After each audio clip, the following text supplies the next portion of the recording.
২০২০ সালে মার্চে প্যারাগুয়ের বিমানবন্দরে রোনালদিনহো ও তার ভাই রবার্তোকে আটক করে পুলিশ।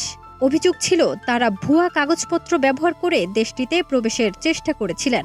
ব্রাজিলের কিংবদন্তি ফুটবলার এবং বিশ্বকাপজয়ী এই তারকার বয়স তখন ৪০ বছর।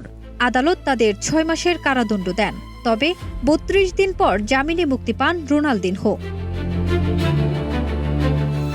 সম্প্রতি এক সাক্ষাৎকারে কারাগারে কাটানো সেই দিনগুলো নিয়ে মুখ খুলেছেন তিনি বলেন, আমি ভেবেছিলাম আমাকে মারবে। জেলখানায় সাধারণত ভয়ঙ্কর ঘটনা ঘটে, কিন্তু পরের সকালে দিনহোর ধারণা পাল্টে যায়। কারাপ্রহরীরা এবং কর্মকর্তাদের উপস্থিতিতে জেলের মাঠে আয়োজন করা হয় একটি ফুটবল ম্যাচ। ৫ জনের দলে ভাগ হয়ে খেলার সময় রোনালদিনহো তার পুরনো কৌশল দেখান। প্রহরীরা ক্যামেরা হাতে দাঁড়িয়ে খেলা উপভোগ করেন। তিনি বলেন, দিনটা সবার জন্য আনন্দময় হয়ে ওঠে। সেখানে কাটানোর সময়টা ভালোই ছিল। শুধু খেলাই নয়, ভক্তদের অটোগ্রাফ দেওয়া এবং গল্প করাও চলছিল নিয়ম মাফিক। পেছনের গল্পটা আরও জটিল।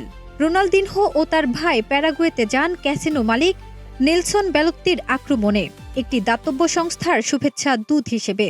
কিন্তু ব্রাজিলের পাসপোর্ট তার কাছে তখন ছিল না। ২ বছর আগে একটি অনুমোদন ছাড়া চিনির কল বানানোর কারণে $২৩ লাখ জরিমানা হয়েছিল। আর তা দিতে না পারায় ব্রাজিল সরকার জব্দ করে দেয় তার পাসপোর্ট। ফলে জাল কাগজের আশ্রয় নেন তারা। জেলখানার দিনগুলো তাই ছিল বিপরীত চিত্র। ভয়ঙ্কর নয়, বরং অপ্রত্যাশিত আনন্দের।